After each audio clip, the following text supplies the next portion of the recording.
The certified letter arrived on a Tuesday morning, stamped with the city's seal and marked violation notice. Sarah Martinez stared at the words that would change everything. Illegal pond construction without permits. She looked through her kitchen window at the pristine swimming pool her family had saved 3 years to build. Then, at the woman next door, watering her garden with a smug smile.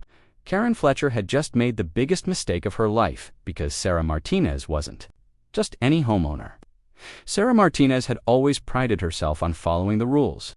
23 years as the city's senior environmental compliance officer had taught her that regulations existed for good reasons, and she'd built her reputation on fairness, thoroughness, and an unwavering commitment to the truth, which made the certified letter in her trembling hands all the more devastating.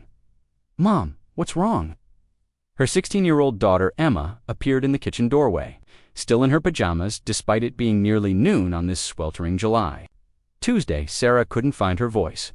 She read the violation notice again, hoping the words would somehow rearrange themselves into something that made sense. Instead, they remained stubbornly, impossibly wrong. Notice of violation. Case hashtag ENV-224-0847. Property 1247. Maple Grove Lane violation. Unpermitted pond construction in violation of Municipal Code 15.2430. Fine, $2,500 initial penalty. $500 per day until remediation required action. Immediate cessation of use and restoration of natural grade mom. Emma's voice carried a note of panic now. Sarah looked up, her dark eyes blazing with an anger she rarely allowed herself to feel. Karen Fletcher just reported our pool as an illegal pond. Emma's mouth fell open. "What? That's insane! We have all the permits. You made Dad get like 17 different approvals?" 18, because she remembered every single one.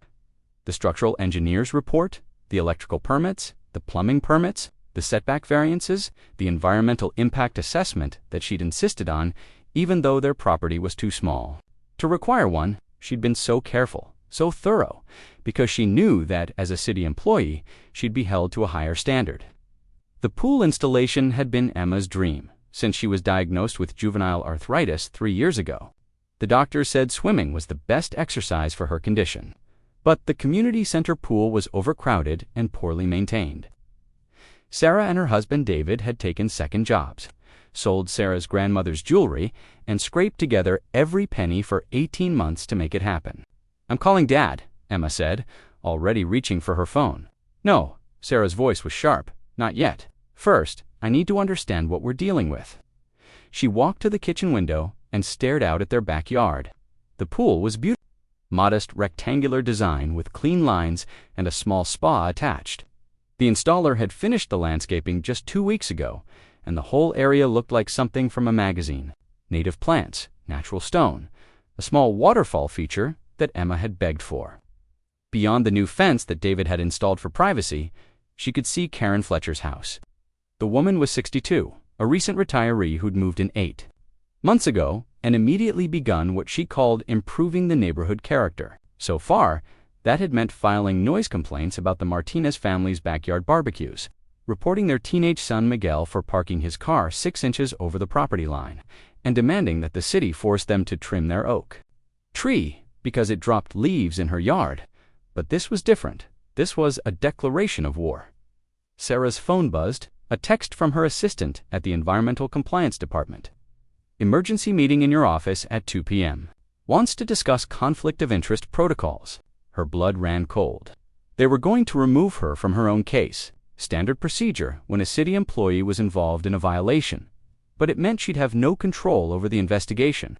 Some junior staffer would handle it, someone who didn't know the difference between a swimming pool and a decorative pond. Someone who might not catch the obvious lies in whatever report Karen had filed. "I need to see exactly what she submitted," Sarah murmured. Emma frowned. "And you?" "Do that. Public records are public records." Sarah was already reaching for her laptop.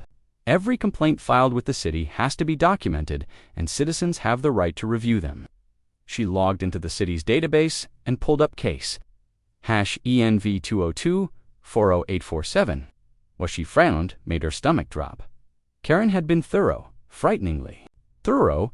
She'd submitted 17 photographs, all carefully angled, to make the pool look like a natural water feature. The shots were taken from her second-story bedroom window at dawn, when the morning mist made the water look murky and the landscape lighting created an ethereal effect. She'd even managed to capture the waterfall feature in a way that made it look like a natural spring. But it was the written complaint that made Sarah's hands shake with rage. "I am writing to report a serious environmental violation at 1247 Maple Grove Lane. The property owners have constructed what appears to be a large decorative pond without proper permits or environmental assessments. The pond is approximately 20 feet by 40 feet and contains a waterfall feature that appears to be fed by an underground spring. I am particularly concerned about the impact on our neighborhood's water table and drainage patterns. As a retired environmental scientist, I feel it is my duty to report this potential violation before it causes permanent damage to our local ecosystem." Environmental scientist. Tara's voice was deadly quiet. Emma looked over her shoulder at the screen. "Is she?" Sarah was already pulling up the city's business license database, cross-referencing it with the county records office. Let's find out exactly who Karen Fletcher really is. What she found made her smile for the first time since opening that letter. Karen Fletcher wasn't an environmental scientist. She was a retired insurance adjuster who'd spent 40 years investigating fraudulent claims. She knew exactly how to document a scene, how to make something look like what it wasn't, how to build a case that would be difficult to refute. But she'd just made a critical error. She'd lied on an official city document, claiming credentials she didn't have. That was fraud, a misdemeanor that carried a $5,000 fine and up to 6 months in jail. "Mom," Emma's voice was worried. "You have that look?" "What look?" "The one you get when someone tries to dump toxic waste in the river? The one that makes Dad hide in the garage?" Sarah closed her laptop and looked at her daughter. Emma was right to be worried, because Karen Fletcher had just gone after the wrong family's dream, and Sarah Martinez had spent over 2 decades learning every environmental law, every municipal code, every regulatory loophole in the book. "Emma, I need you to do something. For me, call your brother and tell him to come home. Then call your father and tell him to leave work early. Family meeting at 4 o'clock? Are we in trouble?" Sarah thought about the violation notice, about the threat to drain their pool, about the $500 per day fine that would bankrupt them within a month. She thought about Emma's arthritis, about the 3 years of sacrifice that had gone into building this dream, about the smug smile on Karen Fletcher's face that morning. No, sweetheart, we're not in trouble, but Karen Fletcher is about to be in more trouble than she can possibly imagine, because Sarah Martinez had just remembered something about the property next door, something from the county records that she'd noticed months ago and filed away in her memory, something that Karen Fletcher had clearly forgotten when she'd decided to wage war on the wrong neighbor. The Fletcher property had a very interesting history, and if Sarah was right about what she suspected, Karen Fletcher's fraudulent complaint was about to become the least of her problems. Sarah picked up her phone and dialed a number she hadn't called in years. "Hi, this is Sarah Martinez from Environmental Compliance. I need to speak with someone in the Historical Properties Division. It's about 1249 Maple Grove Lane, and I think you're going to want to send an inspector out there immediately." The woman who answered the phone was quiet for a long moment. "Isn't that the Fletcher property? The one with the pending septic violation?" Sarah's smile widened. "What septic violation?" The Historical Properties Division office smelled like dust and old paper, but to Sarah Martinez, it smelled like justice. She'd driven across town immediately after her emergency meeting with the city attorney, where she'd been officially recused from her own case and assigned to desk duty pending the investigation. The humiliation had been almost unbearable, but it had also freed her to pursue other avenues. "This is fascinating," said Margaret Chen, the division's senior researcher, spreading a collection of documents across her desk. "I've been digging into the Fletcher property since you called, and what I've found is, well, it's quite remarkable." Sarah leaned forward, her heart racing. "Tell me." Margaret pulled out a surveyor's map from 1887. The Fletcher property 1249, Maple Grove Lane, was originally part of a larger estate owned by the Whitmore family. They built a Victorian mansion there in 1889, complete with formal gardens and a carriage house. Okay, but what does that have to do with the mansion burned down in 1923? Margaret continued, her voice gaining excitement. The family never rebuilt, but they left the foundation and the basement intact. The property changed hands several times over the decades, and eventually someone built a small ranch house on the back portion of the lot in 1967. Sarah studied the map, so there's a historic foundation under Karen's property, not just under it. The foundation extends to within 3 feet of your property line, and according to the city's historic preservation ordinance, any structure built within 50 feet of a documented historic foundation requires a historical impact assessment before construction or major excavation. Sarah's pulse quickened. Karen never filed for any permits when she moved in. She just started ...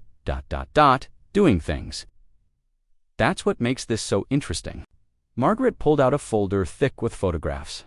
I drove by the property this morning after you called. Look at these. The first photo showed Karen's backyard, but it wasn't the pristine suburban lawn Sarah had glimpsed over the fence. Instead, it revealed a shocking transformation. Karen had installed elaborate landscaping that included raised garden beds, a greenhouse, and what appeared to be a large decorative pond of her own. She built a pond. Sarah's voice was barely a whisper. Gets better. Margaret flipped to the next photo. See that greenhouse? It's positioned directly over where the original mansion's conservatory stood, and that pond. It's fed by an underground spring that was part of the original estate's water system. Sarah stared at the images, her mind racing. She accused me of building an unpermitted pond while she was literally building an unpermitted pond over a historic site. It's called projection, Margaret said dryly. But here's the really interesting part. I pulled the septic records for the property. Karen Fletcher never had her septic system inspected after she moved in, which is required within 60 days of occupancy change. But when I cross-referenced with the water department, I found something peculiar. She handed Sarah a billing statement. Karen's water usage is 40% higher than the previous owners. Despite being a single occupant versus the family of 4 who lived there before, Sarah studied the numbers. Where's the water going? That's what the environmental health department is going to find out. I called them after reviewing these documents. They're sending an inspector out tomorrow morning. Sarah's phone buzzed. A text from her 17-year-old son, Miguel. Mom, something weird is happening. Karen's in her backyard with a shovel, and she keeps looking at our house. I need to go, Sarah said, standing quickly. Can you send me copies of everything? Already scanned and emailed. Sarah. Margaret's expression was serious. Be careful. People who file false reports have a tendency to escalate when they feel cornered. Sarah drove home faster than she should have, her mind spinning with possibilities. Karen Fletcher had been busy. In the 8 months since moving in, and if Sarah's growing suspicions were correct, the woman had been violating more environmental regulations than anyone in the city's history. She pulled into her driveway to find David waiting for her, his face grim. We need to talk, he said. Where are the kids? Inside. I sent them in, after what happened. Sarah's stomach clenched. What happened? David led her to the back gate and pointed through the slats. Karen came over about an hour ago. Started demanding that we shut off our pool pump because the vibrations were disturbing her meditation garden. When I explained that the pump runs on a timer for filtration, she threatened to call the police. That's not illegal activity. David, no, but this is. He handed her his phone, showing a video he'd recorded. Watch this. The video showed Karen Fletcher in her backyard, but instead of gardening, she was doing something far more sinister. She was pouring what looked like motor oil into her decorative pond, then using a long-handled net to scoop it out and deposit it in containers. She's staging evidence, Sarah breathed. It gets worse. After she finished with that, she started taking more photos of our pool from different angles. But she wasn't just photographing the pool itself, she was focusing on the drainage system around it. Sarah's blood ran cold. She's going to claim our pool is contaminating groundwater. That's what I thought too. So I called our pool contractor. He's coming out tomorrow morning to do a full inspection and document everything. But Sarah, if she files another false report claiming environmental contamination, the city will have to shut down the pool immediately, pending investigation. Sarah closed her eyes, feeling the weight of the situation crushing down on her. Even if we prove she's lying, The investigation could take months. And if any of that motor oil somehow ends up in our drainage system, we'd be facing criminal charges. They stood in silence for a moment, watching Karen through the fence. She was now hosing down her pond, presumably washing away the oil residue. But Sarah could see dark stains around the edges that would be difficult to explain. "David, I need to tell you something. Karen Fletcher isn't just a vindictive neighbor. She's a woman who's been systematically violating environmental laws while accusing us of doing the same thing, and I think she's getting desperate." She quickly filled him in on what she'd learned from the Historical Properties Division. David's expression grew darker with each revelation. So she's been building unpermitted structures over a historic site while filing false reports about our legally permitted pool. That's just the beginning. I think she's been illegally dumping something into that pond for months, which is why her water usage is so high. She's been diluting contamination. David's phone rang. He glanced at the screen and frowned. "It's Emma. She's supposed to be inside." "Dad." Emma's voice was shaky through the speaker. "You need to come inside right now. Karen's at the front door, and she's with 2 police officers." Sarah and David exchanged glances and ran for the house. They found Emma peering through the front window, her face pale. "She's telling them you've been harassing her and that she's afraid for her safety." Through the window, they could see Karen Fletcher standing on their front porch, gesturing dramatically to 2 uniformed officers. She was wearing a sundress that looked like it had been deliberately torn, and Sarah could see what appeared to be dirt smudged on her arms. "She's staging this too," Sarah said quietly. "David, whatever happens, don't lose your temper. Everything we say is going to be twisted." The doorbell rang. Sarah took a deep breath and opened the door. Ms. Martinez, the older officer, whose name tag read Henderson, looked genuinely apologetic. "We need to ask you some questions about a harassment complaint." "Of course, Officer Henderson. What can I help you with?" Karen stepped forward, her voice trembling with what sounded like genuine fear. "I tried to approach them reasonably about the illegal pond they built, and they've been terrorizing me ever since. This afternoon, the husband threatened to make me pay for reporting them, and someone has been taking pictures of my house." Sarah felt David tense beside her, but was proud when he kept his voice level. "Officer, I never threatened anyone. I have a video of our conversation if you'd like to see it." "He's lying." Karen's voice cracked. "And look at this." She held up her phone, showing what appeared to be a photo of someone standing in her backyard with a camera. "They've been spying on me." Sarah looked at the photo and nearly laughed. The figure was clearly someone wearing coveralls and carrying surveying equipment, obviously the Historical Properties Inspector Margaret had mentioned. "Ma'am," she said calmly, "that's a city inspector. I believe you'll find he has every right to be on your property." Karen's face went white. "What, inspector? Why would there be an inspector on my property?" The younger officer, Martinez, according to his badge, looked confused. "Ms. Fletcher, you didn't mention anything about a city inspector, because I didn't know about it. Why would they send an inspector to my house? I'm not the one who built an illegal pond." Sarah smiled. "Actually, ma'am, you might want to check your mail. I believe you should have received a notice about the historical properties assessment. It's standard procedure when someone discovers that a property contains undocumented historic structures." Karen's mouth opened and closed like a fish. "Officer." Henderson was looking between them with growing understanding. "Ms. Fletcher, is it possible that this inspector is related to a legit—" The Environmental Health Department's emergency response team arrived within 30 minutes, their white van and specialized equipment drawing curious neighbors from their homes. Sarah watched from her kitchen window as 4 technicians in hazmat suits methodically documented the scene at Karen Fletcher's property. "This is insane," Miguel said, pressing his face against the glass. "It's like a crime scene show." "It is a crime scene," Sarah replied grimly. "Environmental contamination is a federal offense." Her phone buzzed with a call from Margaret Chen. "Sarah, you need to know something. After the hazmat team was called out, I did more digging into Karen Fletcher's background. She's not just a retired insurance adjuster." "What do you mean?" 3 years ago, she was terminated from her job for filing fraudulent claims. But here's the interesting part.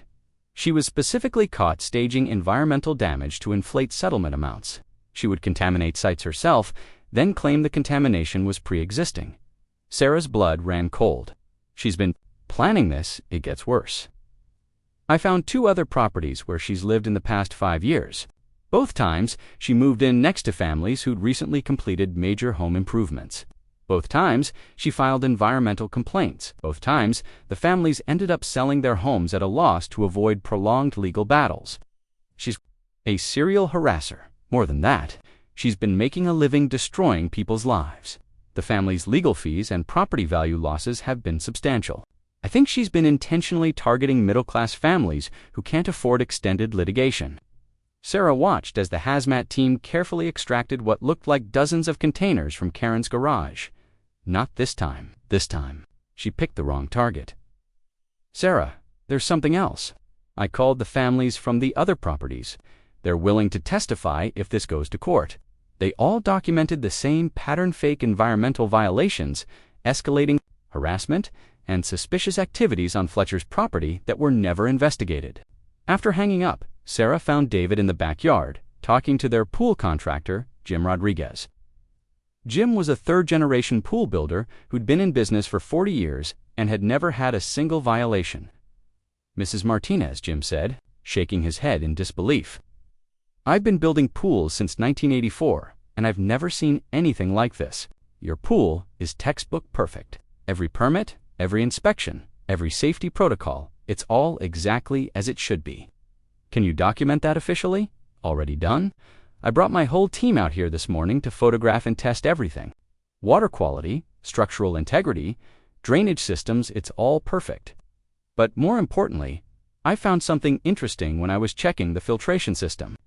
He led them to the pool equipment area and pointed to a small device attached. To the main drain line, someone installed a water quality monitoring device that isn't part of our standard equipment. Sarah frowned. "What does it do?" "It measures chemical levels, pH, bacteria counts, the kind of thing you'd use if you were trying to document contamination. But here's the weird part, it's been recording data for the past 3 weeks, even though we just finished the installation. 2 weeks ago, David's face darkened. "Someone put that there before we started using the pool?" "That's what I thought too, so I checked the serial number. It's registered to a company called Environmental Solutions, LLC. Want to guess who owns that company?" Sarah already knew. "Karen Fletcher." "Bingo. She's been monitoring your pool water remotely, probably waiting for something she could use against you, but since your pool is perfect, she decided to create her own evidence." Emma appeared from the house, her face flushed with excitement. "Mom, you need to see this. Karen's on the neighborhood Facebook group, and she's having a complete meltdown." Sarah reluctantly followed her daughter inside and looked at the computer screen. Karen Fletcher had posted a rambling, incoherent message in the Maple Grove Neighborhood Watch Group. "Urgent warning. The Martinez family has been harassing me for months because I reported their illegal pond construction. They've been taking pictures of my house, threatening me, and now they've called some kind of fake city inspector to my property. This is a conspiracy to silence me because I know the truth about their environmental violations. They're trying to destroy me because I care about our neighborhood's safety. Please help me." The post had been up for 20 minutes and already had 37 comments, none of them supportive. Sarah recognized several neighbors' names, all expressing confusion and concern about Karen's behavior. "Karen, I live across the street from the Martinez family. They've been nothing but wonderful neighbors for over a decade. Their pool is beautiful and was properly permitted. Maybe you should talk to someone about this. I saw the city inspector at your house today. He showed me his credentials. This seems like a legitimate investigation. Why are you calling it fake? Karen, I think you need to step back and take a breath. This post is concerning." But it was the final comment that made Sarah's heart race. It was from their neighbor 2 houses down, retired police sergeant Bob Watson. "Karen, I've been watching the situation from my home office window. I have security cameras that record the street, and I've documented some very concerning behavior from you over the past several weeks. If you continue to harass the Martinez family, I'll be turning this footage over to the police." "Bob has cameras?" David asked. "Apparently so," Sarah said, already reaching for her phone. "And I think we need to see what they recorded." 20 minutes later, they were sitting in Bob Watson's living room, watching his security footage on a large monitor. What they saw was damning beyond anything Sarah had imagined. "This is from 3 weeks ago," Bob said, pointing at the timestamp, 2 days after your pool was finished.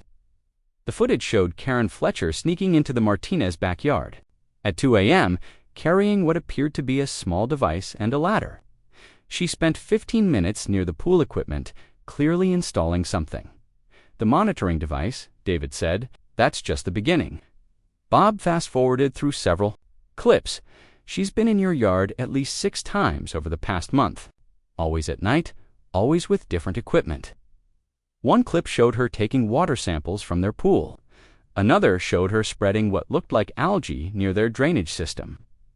The most disturbing showed her dumping a dark liquid near their property line, then photographing it the next morning. She's been manufacturing evidence for weeks, Sarah said, her voice barely controlled. It gets worse. Bob pulled up another clip from the previous afternoon. This is from yesterday, about 2 hours before the police arrived at your house. The footage showed Karen Fletcher deliberately tearing her own dress, rubbing dirt on her arms, and practicing her frightened victim routine in front of a mirror she'd propped against her car. She staged the whole thing, David said, down to the last detail. But here's the clip that's going to end this once and for all. Bob switched to a different camera angle. This is from this morning, right after the hazmat team arrived. Footage showed Karen Fletcher in her backyard, frantically trying to bury something near her illegal pond. But in her panic, she'd spilled the contents of several containers, creating a toxic mess that was now clearly visible in the daylight. Is that what I think it is? Sarah asked. Motor oil, antifreeze, and what looks like paint thinner. She's been dumping automotive waste into that pond for months, then diluting it with fresh water to hide the evidence. But when she realized the city was investigating, she panicked and tried to dispose of everything at once. Sarah's phone rang. Environmental Health Department, Ms. Martinez. This is Inspector Williams. We need to evacuate the immediate area. What we've found at the Fletcher property is much worse than we initially thought. How bad? We've identified at least 7 different types of hazardous materials, including some that appear to be deliberately mixed to create more toxic compounds. The groundwater contamination extends approximately 50 feet in all directions. From the source, Sarah's blood ran cold. Does that include our property? We're testing now, but preliminary results suggest the contamination is contained to the Fletcher property. However, we're going to need to expand the investigation. This appears to be a deliberate pattern of environmental crimes spanning several months. Inspector, I have information that might be relevant to your investigation. Security footage showing the suspect actively dumping materials and staging evidence. We need to see that immediately. Can you bring it to the command post we've set up? Sarah looked at Bob, who was already burning the footage to a disk. We'll be right there. As they prepared to leave, Emma grabbed Sarah's arm. Mom, look outside. Through the front window, they could see Karen Fletcher standing on her front porch, still in her stained sundress, screaming at the hazmat team. You can't do this to me. I'm the victim here. They're the ones who built the illegal pond. This is all a conspiracy. But her protestations were falling on deaf ears. 2 police officers were approaching her with handcuffs, and Sarah could see Detective Morrison from the Environmental Crimes Unit stepping out of an unmarked car. Ma'am, you're under arrest for environmental crimes, filing false police reports, fraud, and crimin. 3 weeks after Karen Fletcher's arrest, Sarah Martinez sat in the office of District Attorney Patricia Vance, surrounded by boxes of evidence that painted a picture of systematic fraud spanning nearly a decade. The scope of Karen's crimes had grown far beyond what anyone had initially imagined. We've identified 7 families across 3 states, DeVance explained, spreading photographs and documents across her desk. All middle-class homeowners who'd recently completed major home improvements, all targeted by Karen Fletcher using the same pattern of harassment and false environmental claims. Sarah studied the faces in the photographs' families who looked remarkably similar to her own. How much did she steal from them? Conservatively, over $400,000 in legal fees, property devaluation, and forced sales. But the psychological damage is incalculable. One family ended up divorcing. Due to the stress, another family's teenage daughter attempted suicide after being bullied at school. When Fletcher spread rumors about their family being environmental criminals, the weight of what could have happened to her own family settled heavily on Sarah's shoulders. Emma's arthritis treatment depended on regular swimming. If they'd been forced to drain the pool, if they'd lost their home to legal fees, if the stress had torn their family apart. The FBI's now involved, DeVance continued. Fletcher's been running what they're calling a property destruction scheme for at least 8 years. She would research families through public records, find those who'd recently invested heavily in home improvements, then move nearby and systematically destroy their lives. But why target us specifically? Because you were perfect victims. High investment in a pool, middle-class income that couldn't sustain prolonged litigation, and most importantly, you worked for the city. She assumed that would make you more likely to settle quickly to avoid professional embarrassment. Sarah's phone buzzed with a text from David. Kids are home. Emma's in the pool. She says the water feels like freedom. The irony wasn't lost on her.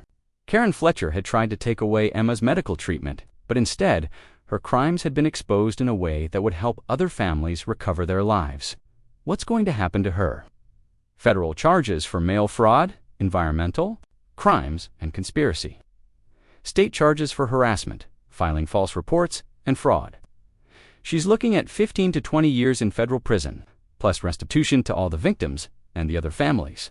That's where it gets interesting. Fletcher kept meticulous records of all her schemes, apparently for insurance purposes. She documented everything: the false reports, the staged evidence, even her target selection criteria. She thought she was building a defense, but she actually created a prosecutor's dream.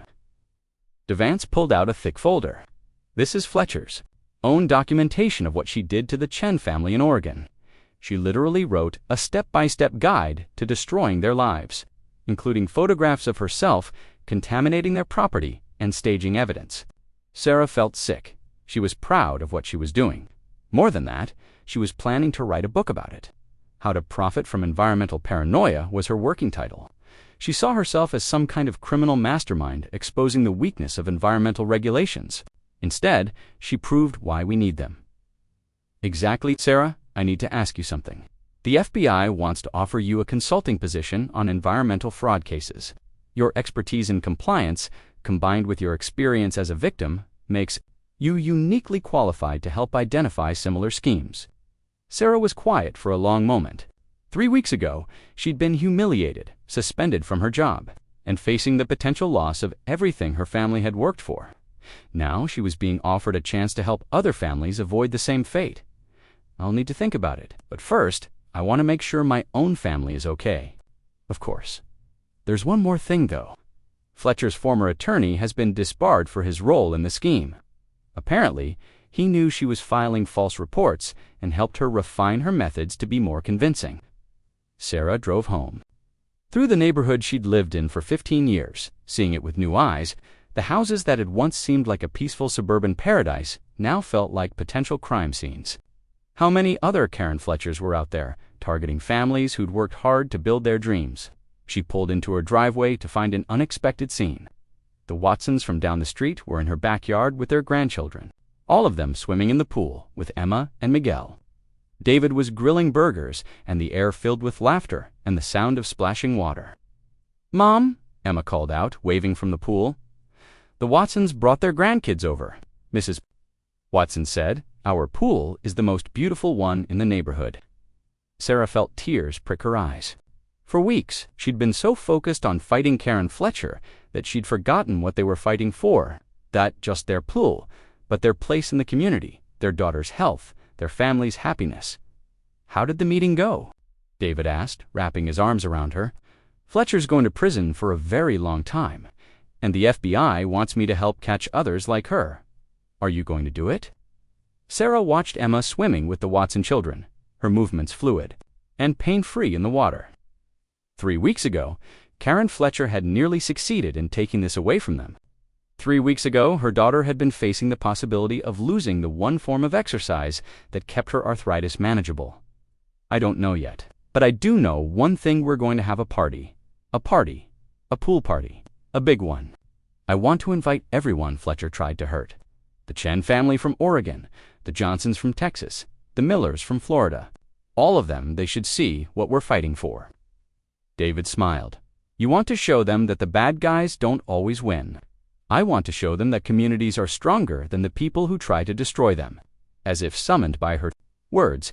Their next-door neighbor, on the other side, Mrs. Patterson, appeared at the back gate with a casserole dish. "Sarah, I hope you don't mind, but I brought dinner. I figured you might not feel like cooking after everything that's happened." "Mrs. Patterson, you don't need to." "Yes, I do. We all do. That woman tried to destroy one of the best families in this neighborhood, and we should have done something sooner. We should have spoken up when she started harassing you." Bob Watson climbed out of the pool, water dripping from his gray hair. "She's right, Sarah. We all saw what was happening, but we told ourselves it wasn't our business. We won't make that mistake again." "Any of us," added Mrs. Watson, emerging from the pool house where she'd been helping the children change. "The neighborhood association met last night. We're implementing new protocols for reporting suspicious behavior, and we're creating a support fund for families who are targeted by harassment." Sarah looked around at the faces of her neighbors, people she'd lived near for years but had never really known. Karen Fletcher had tried to isolate her family, to make them feel like criminals and outcasts. Instead, her crimes had brought the community together in a way that nothing else could have. "There's something else," Bob added. "The city wants to give you a commendation for your work on the Fletcher case. Apparently, your investigation uncovered environmental crimes that they'd been trying to solve for years." "What do you mean?" "Those contamination sites Fletcher was dumping at. They've been getting reports of groundwater problems in areas where she lived for the past 5 years. They could never figure out the source. Your case broke it all open." Sarah's phone rang. Margaret Chen from the Historical Properties Division. "Sarah, I have news. The City Council voted unanimously tonight to name the Fletcher property a crime scene memorial. They're going to remediate the environmental damage, then convert it into a community garden dedicated to environmental protection, education, a memorial, to remind people that environmental crimes have real victims.